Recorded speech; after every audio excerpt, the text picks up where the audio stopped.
with going Zergling Baneling for this long. Look at all the more Zerglings streaming in from Artosis. And notice that, you know, Artosis still only has 14 drones, really, and some of them are even mining gas, so really Promise is pulling ahead in all money. So all these Zerglings, look at this. Promise can dart forward with not many roaches at all and kill off all these Zerglings. And then these other Zerglings try to poke in here, the Spine Crawlers will be able to kill them off.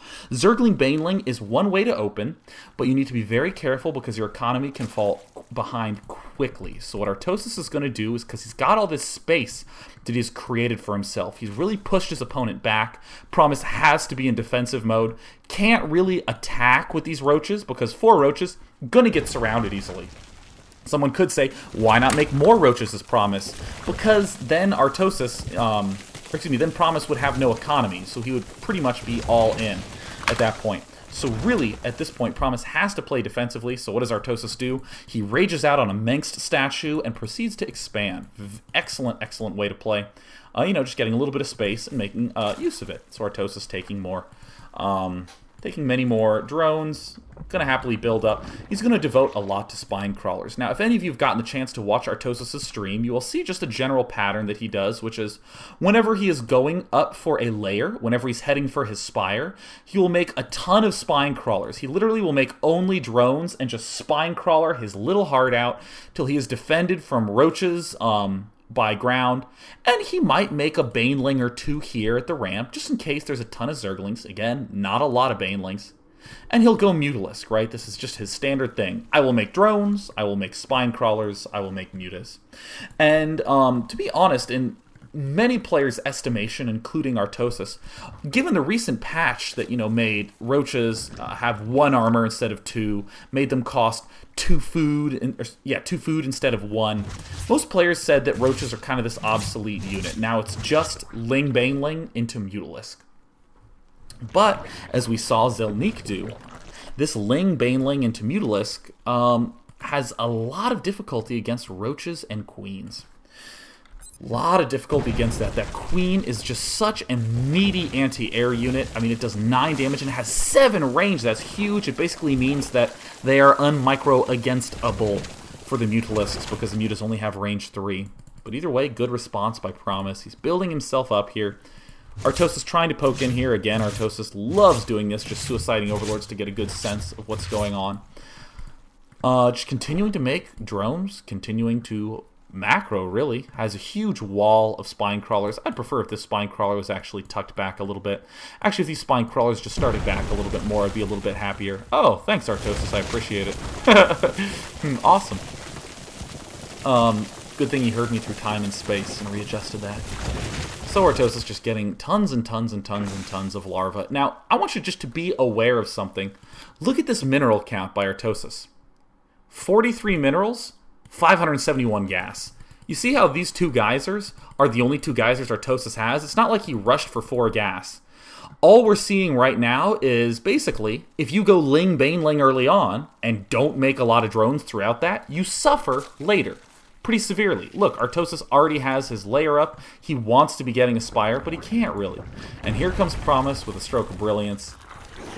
Banelings being made for defense right here. But uh-oh, a Nidus network and Mass Queen being produced. Very, very fancy. And here is what I think is going to be some more of the interesting potentials of this matchup. Look, here comes Promise with a Nidus Worm. He's adding some Nidus Worms into the back. Sure, you can go Ling, Baneling, Mutalisk, but even if you're going Roach, which is this fairly slow, immobile unit, you can Nidus Worm all over the place. I think this is perhaps the most underused, awesome thing in the game. And what pops out first? 2 Queens. Oh, and here's 2 Banelings. Artosis, who previously had this big lead in food, fell behind a little bit because he was making all drones. And, you know, with queens and roaches coming out, that's such high food units. And look at this. Just Promise absolutely going to decimate this main. Promise even has 2 Zerglings here, and is even making Spore Crawlers in the main. This is the awesomest touch of all. Look at this, Spore Crawlers, and you have 2 Queens here, so you can transfuse on the Spore Crawlers. It's going to be fine from air. And the Roaches, obviously, once you start getting numbers this big, can easily deal with the Zerglings and Banelings. And Artosis cancels his Spire. And, in the words of the very famous Yipes, we have a real match. I mean, this is an insane game already, so for any of you who are worried about Zerg vs. Zerg being a little bit closed off, such awesome things can occur. And look at this. More spitting here, trying to kill off these overlords, repositioning these spore crawlers to get into the front. So this is a position that I would say should not be part of your normal build, right? If you're Artosis, look at poor little Artosis. It's okay not to have a plan here. It's okay just to say, yeah, if my main dies and my main structure, the spire, falls, I don't really have a plan. So let us see how Artosis does his crisis management. And honestly, I think that, you may have heard me say this before, but of course I'm the master of repetition. One of the hallmarks of an expert player is crisis management. The ability to do the right thing when you're in a situation you have never been in before, where you're on the verge of losing. That is serious, serious hard stuff. Now, you hear me say panic mode. This is a little different from crisis management.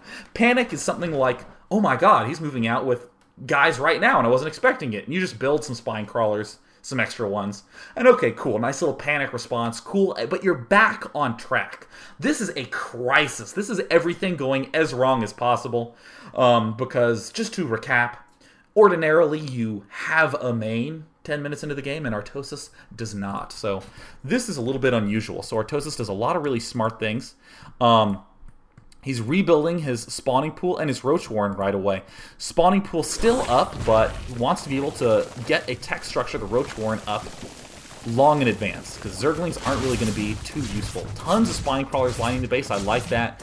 I'm really bummed that Artosis didn't make a second spire. If Artosis had made a spire as his lair was dying, he would have been in good shape. But again, this is the sort of stuff that's so important to do after the fact. Like, if you're Artosis right now, you want to be saying, or excuse me, if you're Artosis watching the replay, you want to say, yeah, you know, that's something I should have done next time. But right now, Artosis repositioning his spine crawlers is going to be in good shape. Promise trying to do a spine crawler, spore crawler push, which I think is vastly over-ambitious. If you've killed his friggin' main, just expand. And Artosis looks trying to do a big counterattack here. Not really getting the chance to do too much significant damage. Hydra's going down for Promise, as, you know, he pretty much is still expecting Mutalisk, even though he killed off the Spire. Promise needs to friggin' expand. Oh god, this is just the most painful thing in the universe to see in action. And, I mean, he's getting burrows, he's getting tunneling claws at his Roach Warren. No, he's getting speed right now. But the burrow, I suppose, to heal or to spot or something. But at this point, this is the classic mistake. Yeah, look, they're having a headbutting war, but look at that, Artosis with the extra queens transfusing. Easily going to be able to kill this one off. And then with the second transfuse, no, he's able to kill it off. Promise doesn't react in time. Now, this is a situation that you'll end up in more times than you'll like. I mean, probably half your games as a young, budding Starcraft professional competitive nerd will boil down to, I got an advantage, and I would argue that Promise has an advantage, and then you just kind of tried to end the game. This expansion is so late. This is like the latest expo in the world. Artosis still trying to do a little bit of magic with these Zerglings, but this is the latest expansion I could possibly imagine. And only now is, oh my god, is he sending more stuff here? Yeah, look, Promise got an advantage, and he's just saying, well, if I have an advantage, why don't I just try to go and win now? Because that's the easiest way to lose. What you want to do is you want to set up a safe expansion, a safe third, and happily march into the late game. Not this sort of stuff. And this is cool. Yeah, oh my god, look at all this. Breaking the front lines. And Promise sees a window he's going to pop up, but Artosis has made too many roaches. He's going to be able to defend. Artosis was not really powering too heavily. He made a bunch of spine crawlers, good crisis management, made a brief period of a lot of drones, good crisis management, and then bounced right into roach production to try to stay alive. Again, good crisis management. In the meantime, expands to the other side of the map. And remember, if you are way ahead, don't do risky things because you are ahead. If you're behind, sometimes it's okay to do a risky move like taking this bottom expansion, because there's very little chance of you winning on your one base and trying to re-expand to your main directly where he sees. Seems good, just taking this, and if he sees it and kills it, well, you are way behind anyways. But if he doesn't see it, you definitely have a chance to come back. And I'm not saying take wild risks all the time. This is a calculated risk, because Artosis sees that there are all these roaches up here. He is aware. of the positioning of his opponent's units going into the Artosis cam. I mean, he had vision of what was going on up here. And look at this, in the midst of a crisis, still has vision of the Xel'Naga Watchtower. And more goodness coming out of Artosis, spreading creep tumors very, very, very fast. Doing a lot of creep tumor spreading, because he wants to be able to join these two bases up. Again, it's a little bit risky to start this base, but once it's up, you can treat it not as something that you need to hide and try to get lucky with. That's why he's trying to join it together with creep. Notice that these two sets of creep tumors are rushing towards each other, because that will allow Artosis to bounce between two faraway locations very, very quickly, very, very easily. So Artosis, miraculously now, is starting to actually pull ahead. And this is just typical follow-through after